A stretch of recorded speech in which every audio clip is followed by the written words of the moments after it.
Ladies and gentlemen, boys and girls, welcome to TCS iON IntelliGem 2023. Before we move any further, may I please request Mr. Mahadevan Venkatakrishnan, Head, School Education Unit, TCS iON, to set the ball rolling. A happy new year 2023 to each and every one of you, and a very warm welcome to the national grand finale of the 5th edition of TCS and IntelliGem. It gives me immense pleasure to join all of you who are gathered to cheer and support the finalists in this contest.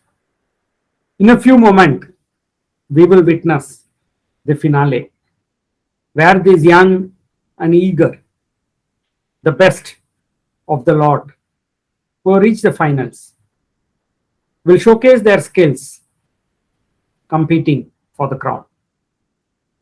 Our heartfelt congratulations to all the finalists who have made it thus far. When we started IntelliGem in 2018, the goal was to reach out to schools, educators, and the student community in creating and strengthening the awareness of the necessary skill sets for the future. Structured in a contest mode, we run this program almost throughout your entire academic year, or I should say, the core of your academic year. The contest starts in August around the Independence Day and ends in January on the Republic Day, aptly to really identify the gems and nourish them to become impactful nation builders in the future. The topics, the rounds, the evaluation rubric, all have been carefully put together by a team of experts. Every year, we try to introduce something new. Last year, it was visual literacy, given the growing need and growing presence of students online during the pandemic.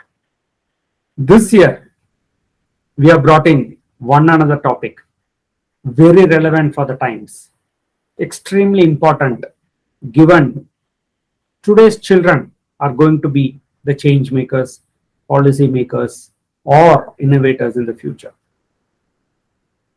The topic revolves around sustainable development, sustainability.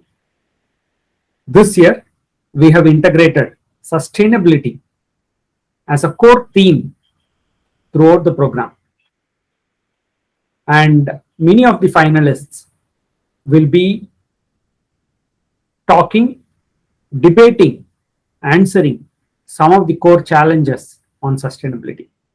We are happy that many of them have already showcased in the previous rounds their knowledge and skill sets around sustainability as a theme. Our goal is that every student makes a quantum leap in their skill sets and unlock their true potential. Given the growing importance of skills beyond academics, IntelliGem has grown to become one of the largest national level contests in the country. Structured around the 21st century skills, today we are proud to tell you that TCS and IntelliGem is the largest contest which runs across the country. We are very grateful to all the educators, to all the school leaders who have embraced this and who have been supporting year on year. In fact, a large number of schools have been participating right from the first year, right from inception. Thank you for all of you who have made this wonderful journey possible. I don't want to stand between the finale and you. So let me wish all the finalists who have made it thus far, whatever your performance, you should be proud that you have proven to be an intelligent. And that is what we celebrate. Each and every one of you is a gem. Let the finale begin. Wishing you all the very best. Thank you. Ladies and gentlemen, boys and girls, it's time for us to introduce our host to you. A celebrated quiz anchor across Asia, she is the only woman as a professional host in this region. Rated as 40 under 40 by Business World, she is an alumnus of the prestigious NITK Surathkal and has hosted more than 500 shows over the last couple of years, including every edition of TCS iON IntelliGem. She is also well known as the co-host of Tata Crucible and is extremely popular with school and college students. Here today to play anchor at yet another edition of TCS iON IntelliGem, ladies and gentlemen, boys and girls, please welcome Miss Rashmi Furtado.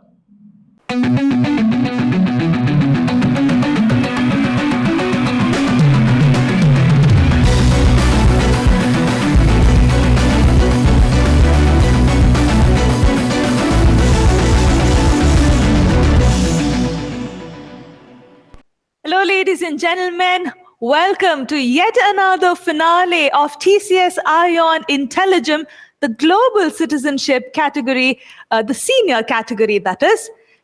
I'm sure you have watched these finales year on year. This is the 5th edition of this event, a beautiful initiative created by TCS iON. And why do they do this? They do this only to identify the gems of tomorrow.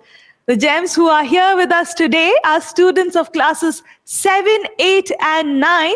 They have jumped through multiple hoops to reach this finale here today. So let me first start by congratulating all of them. If I'm not wrong, they've gone through at least 4 to 5 rounds and grueling rounds to reach this grand finale. So if you ask me, I know it sounds cliched, but they're already winners if you ask me. All right, so let me get into introducing our finalists right away, and then we will move into the finale. Our first finalist for the day is Sanat Marwa from Indus International School, Bengaluru.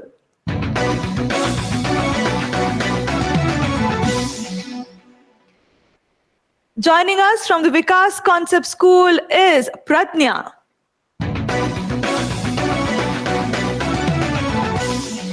Up next is Dhriti from Presidency School, Bengaluru.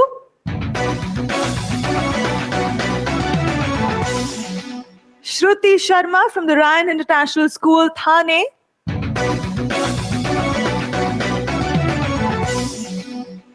Harsh Shankar from Sunbeam School, Varanasi.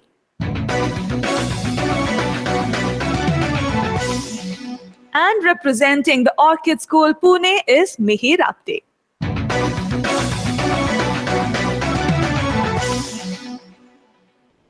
We have our esteemed jury who's joined us here today, Ms. Marina De Souza, who is a senior business partner at Chain IQ, and she has over 25 years of work experience in the field.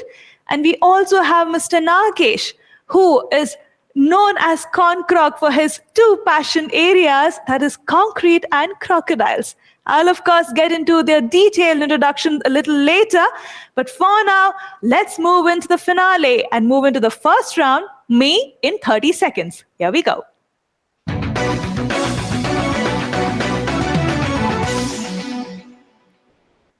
We believe that it's very important for us to know how to introduce ourselves, and especially in this particular topic when it comes to global citizenship.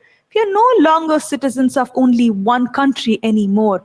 We are citizens of this entire world. And how do we see ourselves as far as the entire world is concerned? That is what we want to know from our finalists here today. And of course, You always don't get a lot of time to express yourself. So let's see how well they can introduce themselves in 30 seconds. All right, we'll start with the order that I have. First up is Sanat. Sanat, your 30 seconds of time starting now. Good evening. My name is Sanat Marwa and I study at Indus International School, Bangalore. In my 12 years, I have traveled to over 15 different countries. This has allowed me to form an understanding that has led me to see our differences, but appreciate our similarities that makes us all human beings. Growing up, I fell in love with the beautiful game football.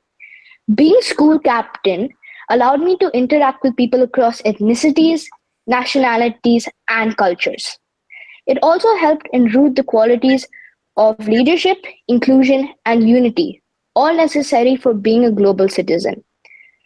I am an avid music learner. What music has taught me, and that I've realized, is even though we all sing in different languages, we all have one voice. I'm Sanat Marwa, a young global citizen. Thank you, Sanat.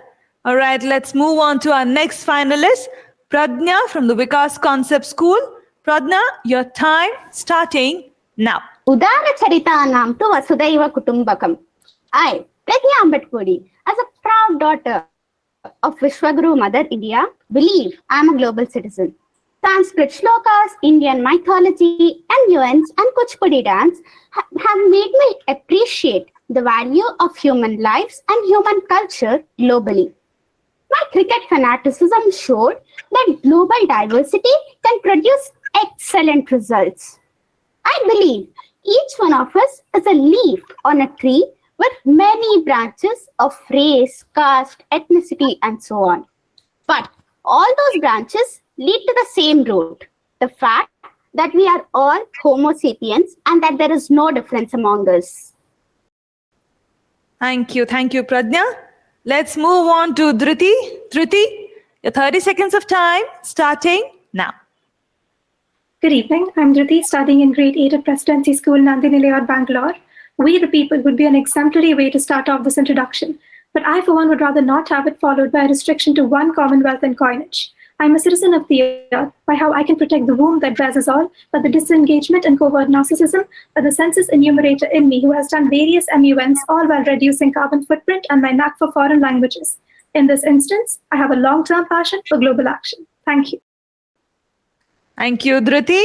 Up next, introducing herself in 30 seconds is Shruti. Shruti, your time starting now.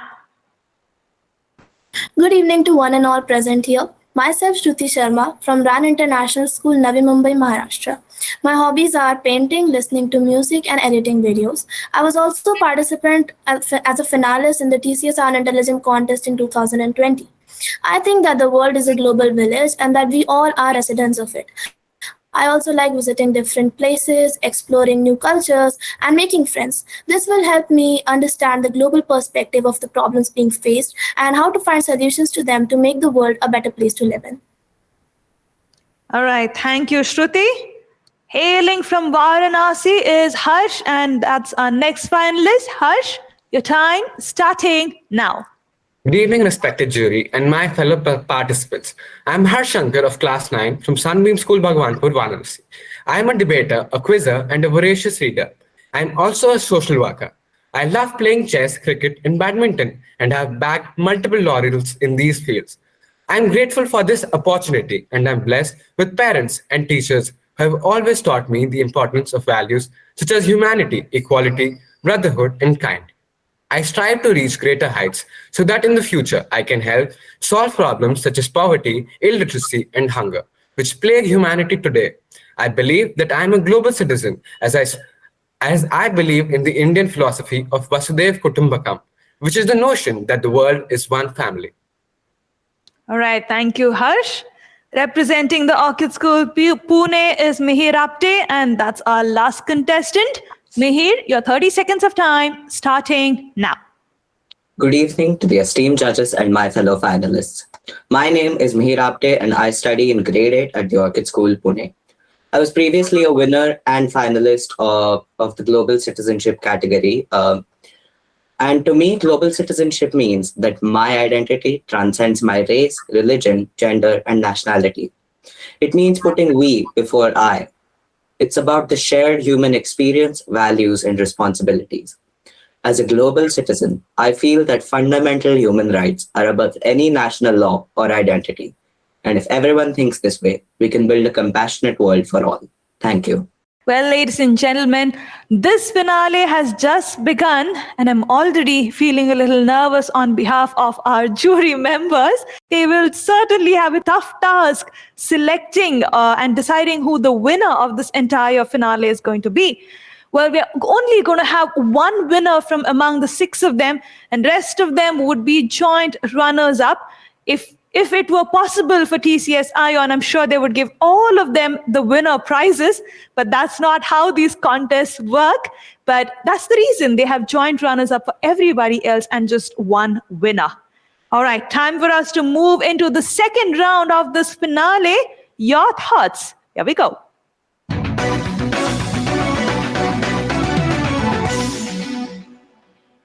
All right. The contestants have a minute's time to speak on a certain topic. The topic that has been given to them coming up on your screen: global summits, a way ahead or a waste of time. All of us have heard a lot about different global summits without taking the names of any of them. We want to know what our finalists think about these global summits. Finalists, all of you have a minute's time. Please do not cross the 60 seconds of time that you have. I will stop you if you go over that 60-second mark. All right? We will go the other way around. Mihir, we will start with you. Your 60 seconds of time on the topic starting now. I live in Pune, and my city is currently in the process of beautification for the G20 summit. The roads are being cleaned and dividers repainted. We really are putting our best foot forward. But what you don't see is the damage this beautification causes. Fully grown trees are being cut indiscriminately, and beautiful murals painted by the local artists of Pune are being painted over. We are masking the reality of this town to some perfect paradise. It's gotten to the point where the beggars that the government cannot afford to house are being hidden away like they are not a part of this beautiful city. Is the progress we make in these conferences quantifiable and tangible enough to justify the expenditure? Not in the way we're having them right now. If there's one thing the pandemic has taught us, it is just how much of our day-to-day work can be done online. And I believe this is applicable even to international diplomacy.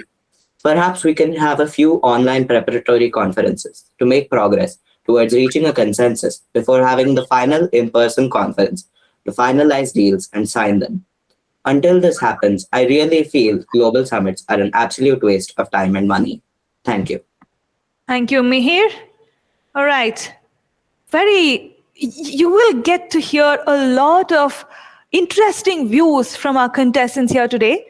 We heard one. Let's go to our next contestant. Harsh, your 1 minute of time starting now. Global summits are aimed to transform our world. They are a call to action to end poverty and inequality, protect the planet, and ensure that all people enjoy health, justice, and prosperity. It is critical that no one is left behind. In the past few years, global summits have succeeded in multiple endeavors. They have helped reduce extreme poverty between 1990 till 2020 to just 10% of the world population. Child deaths have been cut nearly in half between 2000 and 2017. Access to electricity has increased to approximately 9 in 10 people.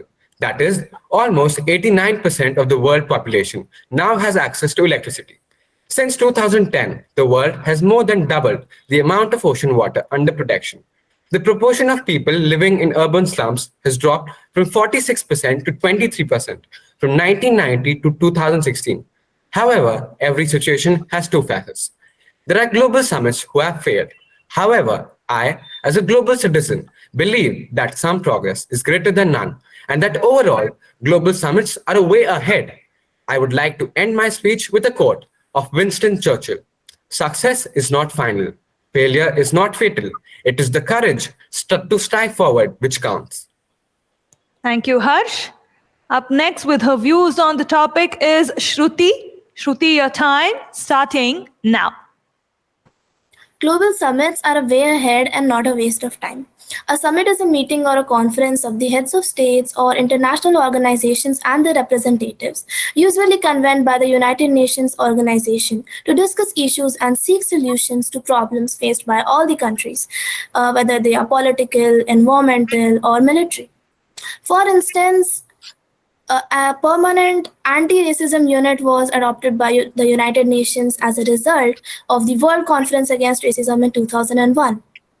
Within 3 years of the Fourth World Conference for Women in 1995, 130 countries had developed national action plans and 22 countries had enacted laws for women participation in the politics. There are problems which are faced by the whole humanity, and a collaborative effort at the international level can solve this, and there is no other way to solve these. So I feel like a global summit is a way ahead and not a waste of time. All right. Thank you, Shruti. Up next is Dhruti. Dhruti, your 1 minute of time on this topic starting now. When we take the Gestalt theory, for example, it revolves around the same principle as a global summit, the organizing of complexity that consists of many elements and arranging the parts into a system that creates a whole. A set agenda convened with influential stakeholders, geopolitical congressmen, and mission-critical multidisciplinary perspectives. Now, these all sound like great words to bring about global interdependence. In retrospect, global summits have been proven a foolproof way, dating back to the Field of the Cloth of Gold between King Henry VIII of England and King Francis I of France, which sought out to prevail peace following the Anglo-French Treaty of 1514. The Millennium Summit in the United Nations headquarters developed MDGs on freeing all from the abject of extreme poverty. Countries recognize that they are collectively responsible for the multidimensional crisis brought about by COVID-19. And in addition, the resolution number ES-11/1 adopted by majority votes deplores the aggression by Russia against Ukraine and demands its complete and unconditional withdrawal from the territory of Ukraine. Global summits in all realms make headway. Thank you. All right. Thank you, Dhruti. Let's move on to our next finalist, Pradnya. Pradnya, your 1 minute of time on this topic starting now. Summits aim to discuss and solve issues. Summits without positive commitment can plummet global progress. Today's world is unfortunately like this. At the recent G20 summit in Bali, Indonesia, most governments condemned the Russia-Ukraine war, and they also called for its resolution. But yeah, no luck. According to the 2015 Paris Agreement, the G20 conference also decided to limit global warming to 1.5 degrees Celsius. India, which is now taking the presidency of G20, is itself delaying Paris Agreement's aims. The nation postponed its carbon neutrality objective from 2050 to 2070, and we don't know if it will be able to achieve it by then. War summits like in Mahabharata's peace treaty between Kauravas and Pandavas also lead to nowhere. Summits, in my opinion, can help make the world a better place if they cover actual global issues and not just political priorities. All right. Thank you, Pradnya. Interesting views like I promised you. Let's move on to our last contestant, Sanat. Your minute's time starting now. Currently, there are many global summits around the world. For example, there's the G7, G20, BRICS, Davos, and COP. However, all of them have a few challenges. Firstly, representation. 90% of representation of countries at these major summits come from developed countries, which only make up 10% of the nations in the world. And from these developed countries, 99% of the delegates are older men. We need to give emerging nations a larger voice. We need to even up the representation. We need specialists in topics to attend global summits and not just older politicians. Secondly, agendas and actions. Agendas are good ideas, however, they aren't executed properly. We have seen failed agendas over and over again. Climate change and Agenda 21 are examples of this. They were too broad, and this led to no action being taken. We need to have more smart agendas. Lastly, the vetoing. Many nations have recently vetoed common agendas in favor of their own hidden agendas. For example, China constantly vetoes India's introduction into the Security Council. Global summits are a way ahead. However, the way they are currently structured makes them a complete waste of time. All right. Thank you, Sanat. Well, ladies and gentlemen, you heard their views. I'm sure in the comfort of your homes, you have been wondering what your views would be on a topic like that. I really hope that these kids did not surprise you with their views. But if they did, I hope and wish that this was a pleasant surprise to you and not a harsh one. For now, let's move into the third round. Voice your views. Here we go.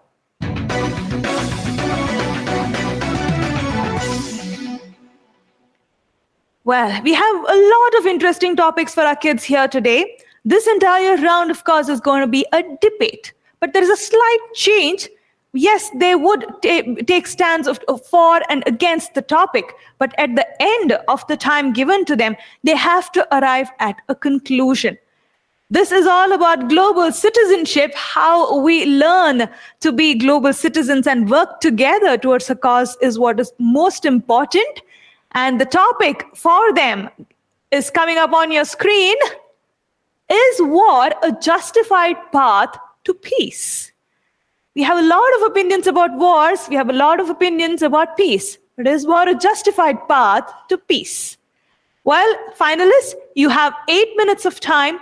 I will not intervene during this entire discussion or debate that you are going to have. Please understand, at the end of 8 minutes, you will have to arrive at a conclusion, all right? I will let you know when you have the last 1 minute left and maybe the last 30 seconds. Hopefully, I really hope that you all will be able to arrive at a consensus, all right? Okay, 8 minutes of time for our contestants. Is war a justified path to peace? Your time starting now. The floor is open. Thank you. Well, I disagree with this. I think that war will only begin a war, and then it will be like a cycle of destruction and despair, and then we'll never reach to peace if we keep having wars. I agree. The personal cost of one psyche of taking another human. The personal cost of one psyche of taking another human life outweighs any ideal of nationalism. So current conflicts are incited by countries demonstrating their military fortitude. The true path to peace is shared development. If we do not want war to go global, justice must go global. This is a quote by the re-elected president of Brazil, Lula da Silva. This tells us that war may be a short-term fix for peace, but never a long-term solution. I get all your views on that side, but I have a slightly different opinion. I agree with Dhriti that the military powers, the showing of the military powers is the key thing which dominant nations do, which leads to most of the wars. And I think we need to look from the side of the oppressed country whose territory is being taken. So if you look from the oppressed country's side, its territory is being taken unlawfully, which means for it, war is the justified path to peace. Well, it certainly isn't the path to peace, because even if one person is getting harmed in a war, then we are certainly not being true global citizens. Global citizenship means being equal to everyone. And then that's not a justified path to peace. And along with that, we also have many alternatives, like people can negotiate rather than just starting a war and attacking someone. We can have an organized summit kind of, where you can just sit and, like, if some person has to agree with the other person and the other person has to agree with the other person.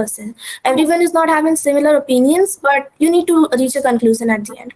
And to contradict your views on countries of lower power, war perpetrates propaganda which is broadcasted in order to control the citizenry, so which goes against everything we stand for right now.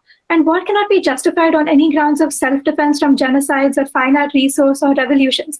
The ratio here is unmatched, as your war path ultimately results in political repression, totalitarianism, and ethnic cleansing, forced cultivation, and genocidal acts in multiple places, such as Ukraine, which is at a lower power right now, Poland, China, Cambodia, to name a few.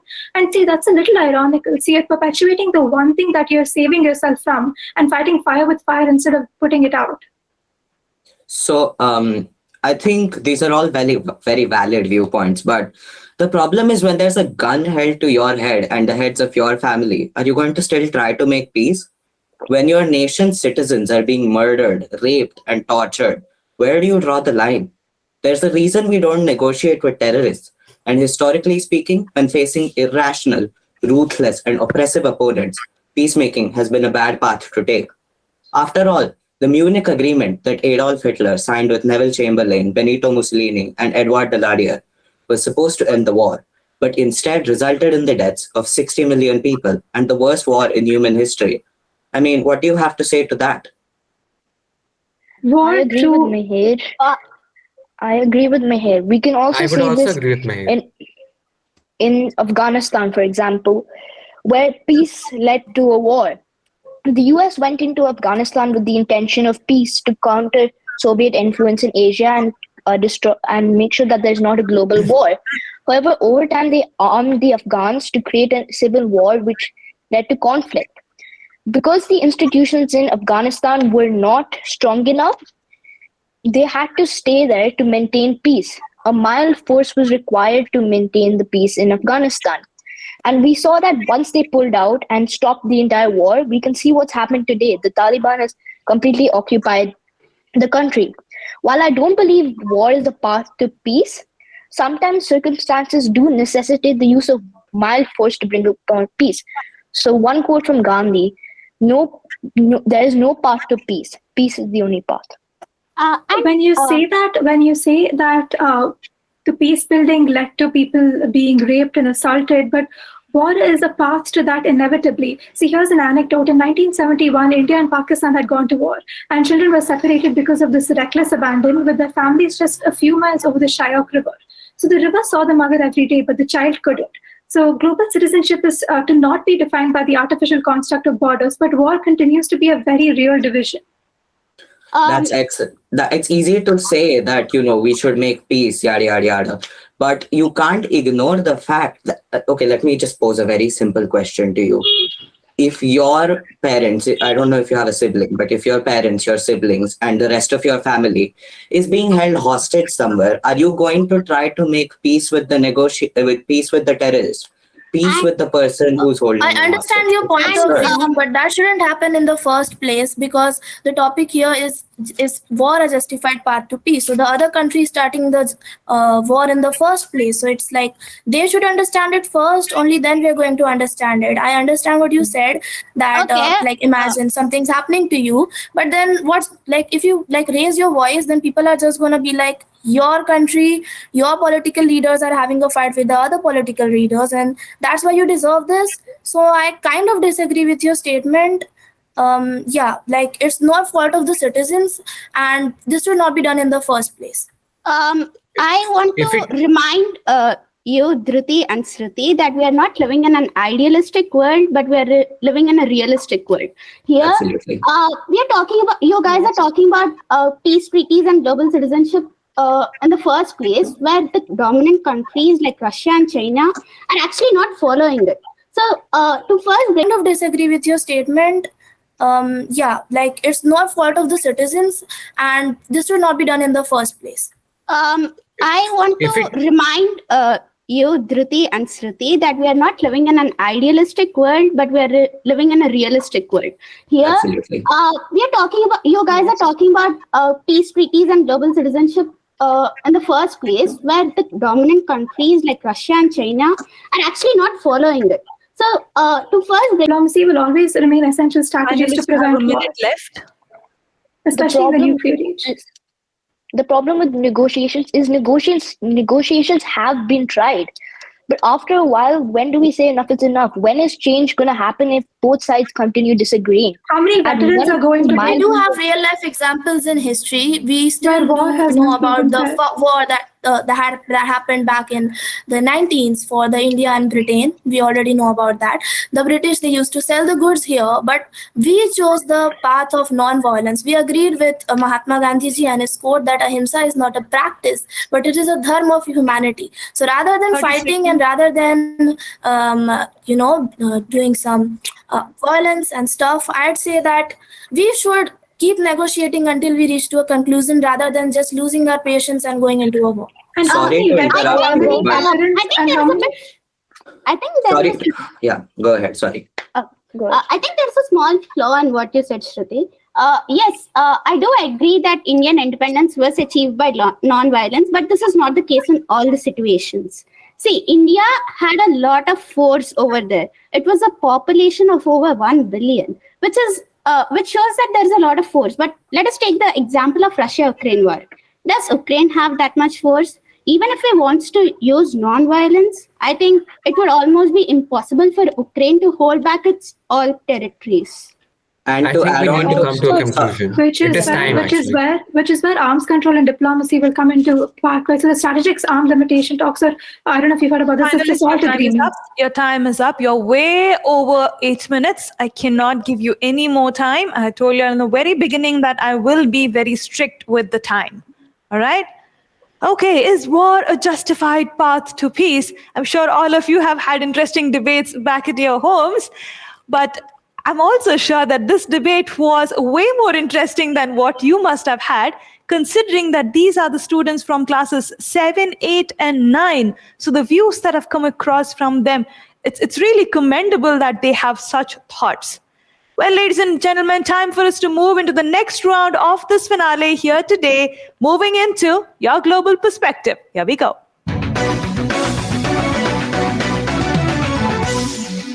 All right.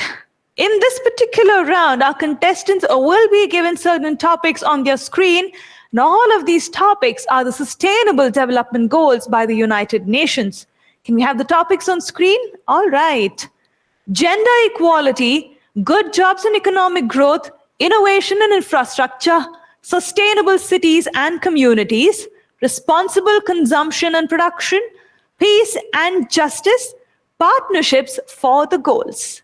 Sustainable Development Goals is something that the United Nations came up with a few years ago. And these are the targets that have been set for all the nations in the world.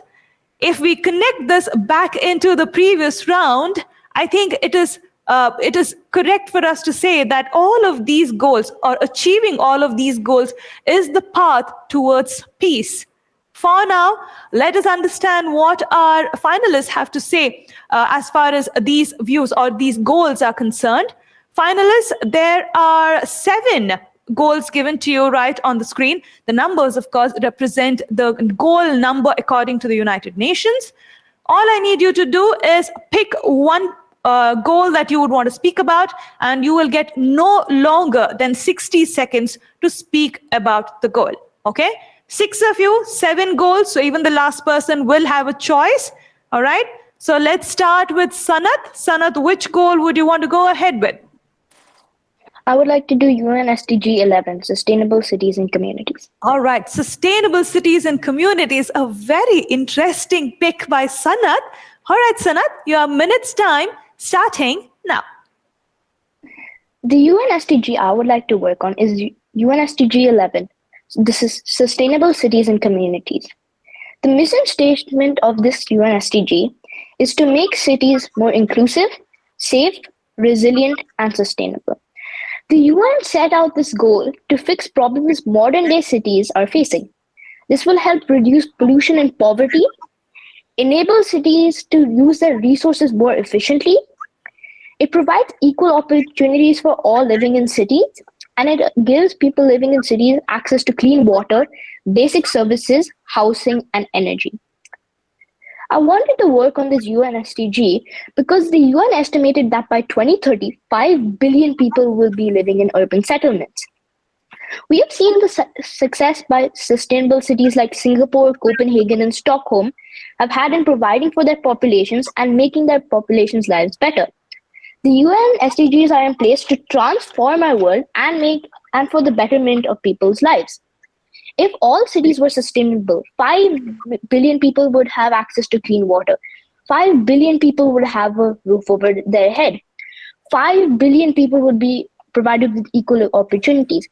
5 billion people would be able to access cheap and clean energy. 5 billion people will be included, and 5 billion people's lives would be better. That's why I would like to work on UN SDG 11, as I can help Your time is other up. goals progress. Your time is up, Sanat. I have to give the other contestants the chance to speak. Prajna, you're up next. Which one would you like to go ahead with? I would like to go ahead with SDG 12. Responsible Responsible consumption. consumption and production. Okay, all right. Pradnya, your minute's time on the topic responsible consumption and production starting now. Greed, greed, greed. Greed is the ultimate reason why human beings feed on more than what they need. We take up more resources than we need. Mahatma Gandhi once said, Earth provides enough to satisfy every man's needs, but not every man's greed. At the rate at which we are using up the world's resources, by 2030, if the world's population reaches 9.6 billion, we would need 3 Earths to sustain this lifestyle. See, the high standards of living are increasing, but these money is going not towards effective utilization of resources. In restaurants, we are ordering lavish food and we are just throwing it half into the trash bin for fun. Each year, an estimated 1/3 of all food produced, that is worth around $1 trillion ends up rotting in the bins. Along with that, there should also be responsible choices with regard to production and consumption. Otherwise, it is imminent for all of us to watch Global Financial Crisis 2.0. All right, thank you, Pradnya. She was right on time. Moving on, Dhruti, which one would you want to go ahead with? I would like to speak on SDG 8, decent work and economic growth. 8. All right, good jobs and economic growth. Go ahead, Dhruti, your time starting now. There was once a story of the already rich wanting to be richer still, from the great divergence being the raccoon to steal from the middle classes bank, to the stagflation of the Great Recession and the collapse of the housing market from low interest rates and toxic subprime mortgages. For economic growth, it starts with recognizing that all society fuels on cooperation and subsidizing, from the prototypical margins such as taxation to voting. The higher the prices, the more the resources in demand. It fairly forces people to consider what they're willing to work for and not some trivial distributive mechanism. A key point here is to advance to capitalism, but the laws of supply and demand will set prices rather than the government and fuels financial enterprises in exchange for higher returns, which works for the fourth pillar of decent work. Democracy has always advocated that a human must have private property. As stated in Animal Farm, some men are more equal than others. To eradicate this, the National Rural Employment Act adheres to the first pillar of decent work. Programs which place regulations in stock markets should still be in practice today, i.e. Social Security Act. Fractional reserve banking to be demonetized, which is quick to collapse due to insufficient funds and lending to unqualified borrowers. Thank you. Thank you, Dhruti. Moving on, Shruti, which topic would you like to speak on? Ma'am, I would like to speak on SDG 8. All right, your choice. Go ahead. Shruti wanting to speak on SDG 8 again. Go ahead, Shruti. Okay. I would like to work on all the given topics, but as I've been given an opportunity to speak on only one of these, I would like to speak on decent work and economic growth because it respects the fundamental rights of human beings as well as the rights of the workers in terms of the conditions of work safety and remuneration. It is a precondition for sustainable economic growth. Economic growth increases the productions of goods and services for the humanity. When firms and businesses produce more outputs, their internal requirement for people gradually increases. It results in bringing high rate of employment and decreases the rate of poverty for people with low incomes. When economic growth brings an increase in the government income, it will give a government more money to work on public issues such as education and health services, thus resulting in superior public services. This ultimately will lead in sustainable development of the world, and that's a really important topic for the 21st century. All right, thank you, Shruti. Harsh, you're up next. Which one would you want to speak on? I would speak on the SDG 16, ma'am, peace and justice. 16, peace and justice. Go ahead, Harsh. Your minute's time starting now. I would choose the SDG 16, peace and justice. The goal of this UN SDG is to promote peaceful and inclusive societies for sustainable development, provide access to justice for all, and build effective, accountable, and inclusive institutions at all levels. I chose this SDG taking in consideration the current state of the world, the Russian and Ukraine war. Peaceful and just and inclusive societies are necessary to achieve the sustainable developmental goals. People everywhere need to be free of fear. and all forms of violence and feel safe as they go about their daily lives, whatever their ethnicity, faith, or sexual orientation be. In order to advance the SDGs, we need effective and inclusive public institutions that can deliver quality education and healthcare, fair economic policies, and inclusive environmental protection. So, what can be done to address peace? To achieve peace, justice, and inclusion, it is important that governments, civil societies, and communities work together to implement lasting solutions to reduce violence, deliver justice, combat corruption, and ensure inclusive participation at all times. Freedom to express views in private and public should be also guaranteed. All right, thank you, Harsh. Mihir, you would be completing this round for us. You have 3 topics left: gender equality, innovation and infrastructure, and partnerships for the goals. Which one would you like to go ahead with? I'll go with gender equality. Wonderful. So Mihir is speaking on gender equality. Mihir, your minute's time starting now. The COVID-19 pandemic has affected women as they are more vulnerable and have reduced access to treatment in this time. Evidence shows that there has been an increase in violence against women during the pandemic. Not only have we suffered a major setback due to the pandemic, we are also dealing with decisions like the Roe versus Wade overturn. In 1973, in the USA, the Roe versus Wade judgment gave women the right to have an abortion if the fetus is viable outside the womb or before the 22 to 28 week mark. This judgment enshrined a woman's right to her body. But on June 24, 2022, the United States Supreme Court overturned the constitutional right to abortion. The only alternative to abortion is childbirth, which has a 14 times higher risk than that of abortion. So in denying a person access to a wanted abortion, states are forcing people to assume significant medical risk against their will. I think this rule has taken this world many steps backwards, especially in terms of this SDG. Also, in India, the pay gap between the average man and woman is 19%, and in the US, it is 17%. This often translates into women having to work many times as hard as men to get the same level of recognition and pay. These are all social evils deeply rooted in fundamental problems like the neglect of women's education and biases against them in everyday life. I feel that every human should have a choice in what they want to do with their body and life. In the future, I would like to contribute towards making sure everyone, regardless of whether they identify as a male, a female, or somebody who is a part of the LGBTQ community, is treated equally. Thank you. All right. Thank you, Mihir. Well, ladies and gentlemen, you have been watching the grand finale of Global Citizenship, the senior category, brought to you by TCS iON under their IntelliGem initiative. A wonderful initiative by them started 5 years ago and going strong. For now, let's move on to our final round of this grand finale, jury time. Here we go.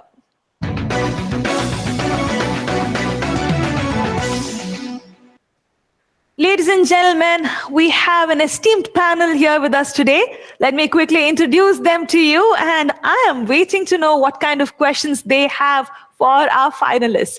Our first jury member here today is Ms. Marina D'Souza. She's a senior HR professional with close to 25 years of work experience in various aspects of HR, like creating end-to-end solutions in the areas of strategic crisis and security, formulating HR strategies and HR standards, and so on. She has worked with different organizations like the Ashok Piramal Group, Volkswagen Finance, and is currently HR business partner at Chain IQ India. She is an alumnus of XRI Jamshedpur and also the Mumbai University. She has visited many countries like Germany, Switzerland, Dubai, etc. And she loves music. What's also unique about her is that she maintains a blog where she experiments with different cuisines. She loves cooking and baking as well. Ms. Marina, thank you so much for joining us here today. A pleasure to have you here. Our next jury member for the day is Mr. Nagesh. He's a passionate civil engineer and a strong advocate of the concrete technology. He worked for the Aditya Birla Group as a part of Ultra Tech. He's a popular speaker, trainer, and a youth mentor, and he always finds time for schools and colleges that invite him to speak. Over the weekends, he is a nature enthusiast with specific fondness for crocodiles, like I mentioned earlier in this finale to you. His photographs have got him many accolades world over, and he's affectionately known as Con Croc. And given his interest, basically it's because of the interest that he has, that is concrete and crocodiles. He loves his black coffee, and he has also joined us here today as a part of our jury. Mr. Nagesh, thank you so much for joining us here today. Wonderful to have you here with us. All right. Jury members, there are 6 contestants with us here today. Each of you would get 3 contestants each to question. For now, Ms. Marina, would you like to figure out which finalist you would want to speak to first? Okay, so my first question, my choice is to question Mihir Apte. Mihir, I really like your thought process on how you are a very practical child. I just wanted to understand, as a global citizen, what is your futuristic value proposition for peace? Yeah, first of all, thank you for your question, ma'am. It means a lot. So I think one of the things that is very important for peace is realizing that you can't be ignorant of the fact that sometimes you need to take action. You can't always be, you can't always live in an ideal world where you think that peace will maintain itself and you can always reason with the other person. I'm not saying war is a good thing at all. I think it's horrendous. It causes a great loss of life and economic damage. But I think it's important to also acknowledge the fact that it's not nice, but it's a necessity. Yeah. All right. Thank you, Mihir. Mr. Nagesh, whom would you like to speak with? I would like to talk to Sanat. Sanat. All right. Go ahead, sir. Yeah, Sanat, you were talking about sustainability and the infrastructure of cities and all these things. Now, recently, Japan had announced something. They are going to give some monetary benefit for people who are living Tokyo. When you said control of population of cities in India, somewhere in the mind, what do you think about this proposal, giving money for people to quit a particular city? So I had also recently come across this news. So Tokyo has often been regarded as the city with the largest population, and it's become too overcrowded. Our Earth is so large, and we are meant, as a species, meant to be spread out across the world. We are a truly global species. However, when you pack so many people into one area, it causes a lot of problems. Resource shortages, it becomes a hotspot for carbon emissions. So it's not the best way. There could be some changes to the city, but to the extent that Tokyo has grown far beyond any other city, I believe it's one of the only ways they could do something, but I do not believe it's the best way. All right. Thank you, Sanat. I would expect a civil engineer to ask a question like that. Ms. D'Souza, go ahead. Whom would you like to speak with? Okay, my second choice for question would be Harsh Shankar. Go ahead. Yes, ma'am. Yeah. Hi, Harsh. You spoke very less, but whatever you spoke something which really touched a passion in me. So I would really want you to elaborate your thoughts on gender equality, and you as a global citizen, how would you try or would you make a difference in your futuristic roles towards this particular achievement for the globe? Ma'am, towards gender inequality. Yes, yes.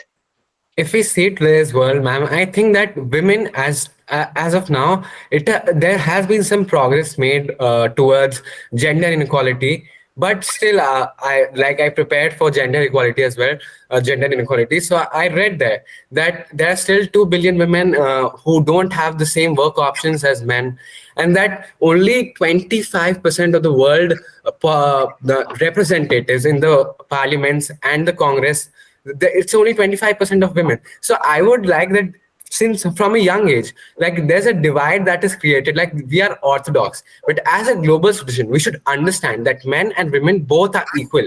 That mindset that both men and women are equal should be instilled into a child from a young age. Like if we talk about India as a country, we would see that the society as of now is very conservative and orthodox. And there's this distinction which is created from a young age that you should not be in contact with girls, and something that divide is created that you should not be there. But as a global citizen, you should understand that all people around you are equal and there's no difference. So I would say that the best way to enhance, to lessen the gender inequality is to instill that idea that men and women both are equal from a young age. And we see that today in worlds, like I would say that the last generation, which was before us, was more orthodox. But as of now, we see today that the younger generation now, that boundaries have lessened, I would say. All right. Thank you, Harsh. So, Nagesh, the three girls.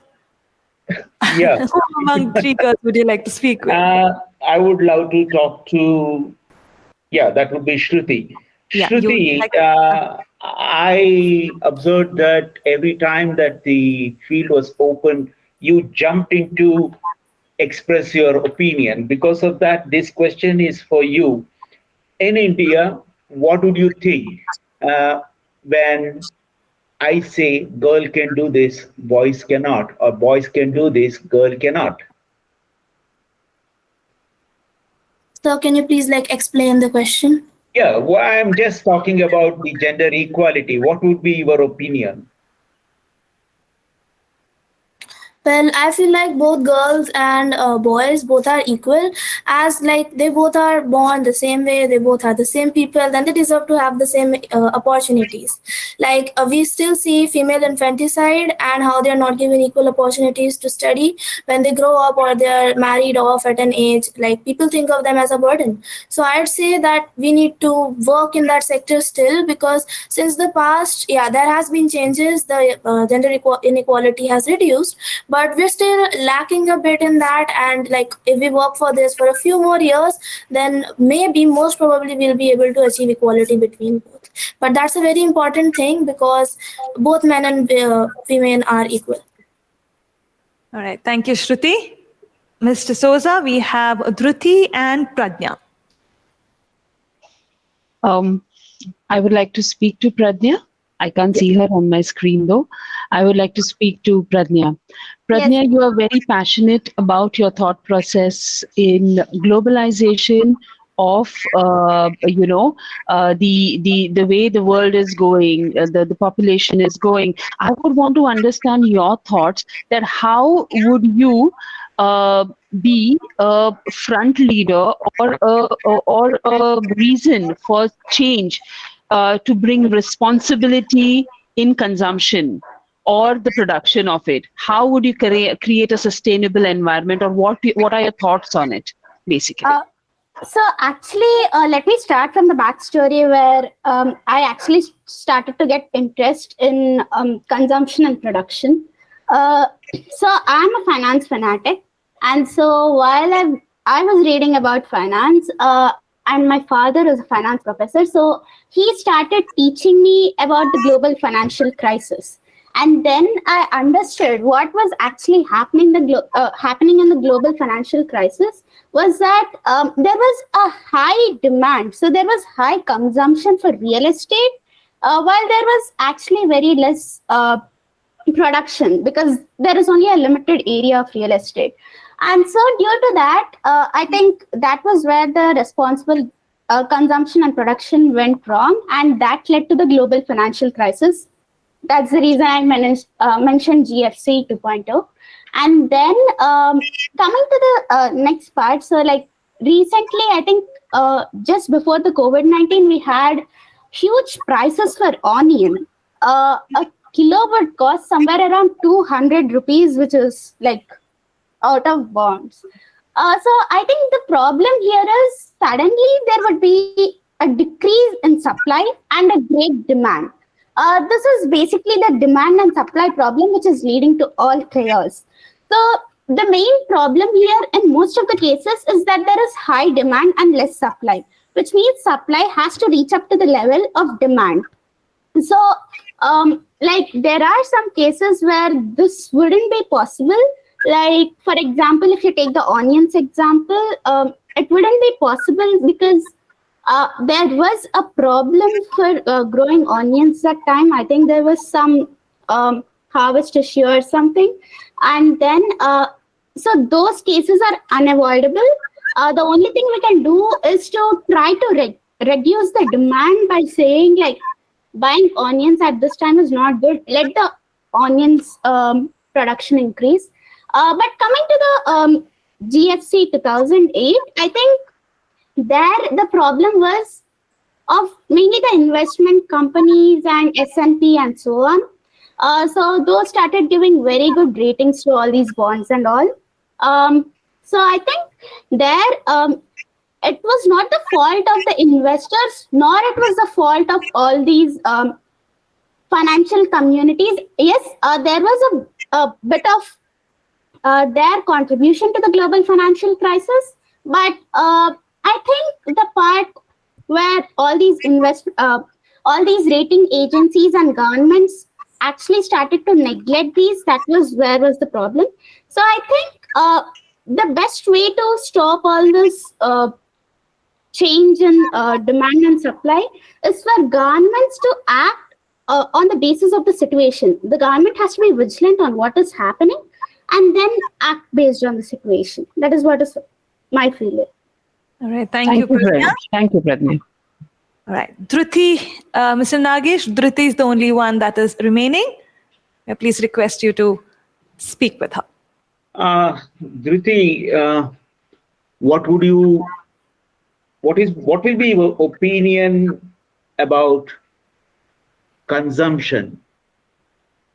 Are we responsible consumers of anything in Indian perspective? What will be your role? What do you think that an individual should think about when I talk about consumption? I think you also took the same topic. Yes, I took something close. I took decent work and economic growth. Yeah. Yes.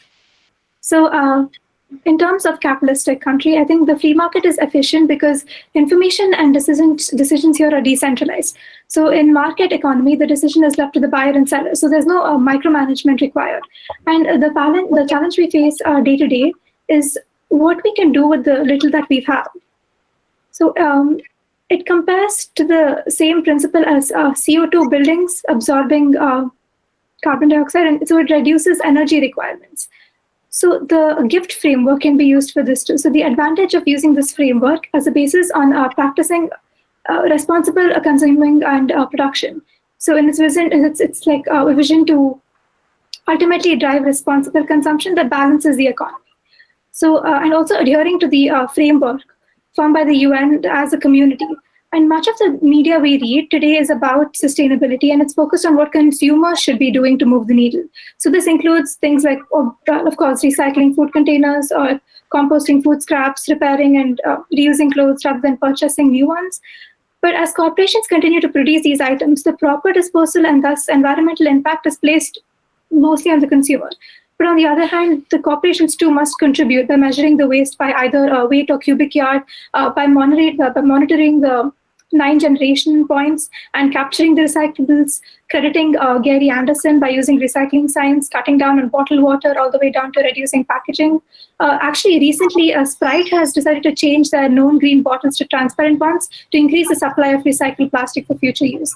So these respect the rights of future generations at the same time of having the corporations in a continuous cycle and not have to put the entire weight on the consumer. So yeah. Thank you, Dhruti. Thank you, jury members. Thank you so much for your questions.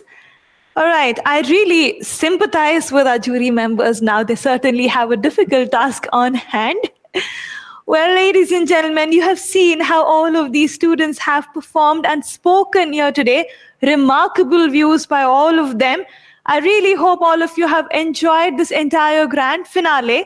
And I also hope that all of these children of classes 7, 8, and 9 have given you some food for thought. It's very important for us also to understand everything that has been discussed by these children here today, so we become better global citizens of this world. Ladies and gentlemen, thank you so much for joining us for this grand finale of Global Citizenship Senior category, brought to you by TCS iON under their IntelliGem initiative. Don't go anywhere. There are many more finals coming up. You have seen how all of them have performed here today. The rest of the finals are going to be along the same lines. You will see some really outstanding students qualifying to all of these finals. So please join us in the next final that's coming up. Take care.